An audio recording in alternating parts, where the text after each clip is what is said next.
बुलढाणा जिल्ह्यातील संग्रामपूर महसूल विभागाकडून 9 डिसेंबर रोजी महसूल विभागाने सापळा रचून सोनाळा पोलीस स्टेशन हद्दीतील एक ट्रॅक्टर सकाळी सुमारे 8 वाजता तर संग्रामपूर तालुक्यातील भोन फाट्याजवळ दुपारी सुमारे 12:30 वाजता पंप हाऊसमध्ये अवैधरित्या वाळू वाहतूक करणारे 2 ट्रॅक्टरवर प्रत्येकी 1,22,000 असा एकूण 3,66,000 महसूल दंड आकारून दंड जमा होईपर्यंत ट्रॅक्टर जप्त करून एक सोनाळा तर 2 संग्रामपूर पोलीस स्टेशन हद्दीत लावण्यात आला आहे। संग्रामपूर महसूल विभागात गेल्या 2 ते 3 महिन्यांपासून नव्याने रुजू झालेले तहसीलदार प्रशांत पाटील यांची ही पहिली धडक कार्यवाही असून विधानसभा निवडणुकीनंतर सरकार स्थापन होताच संग्रामपूर महसूल विभाग ॲक्शन मोडवर आल्याने एकाच दिवशी 3 ट्रॅक्टरवर केलेल्या ह्या धडक कारवायाने अवैध वाळू माफियांचे चांगलेच धाबे दणाणले आहेत।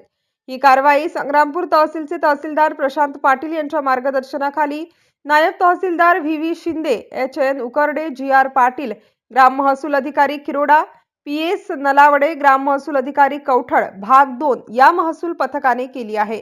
एमसीएन न्यूज मराठी करिता रवींद्र शिरस्कार, संग्रामपूर।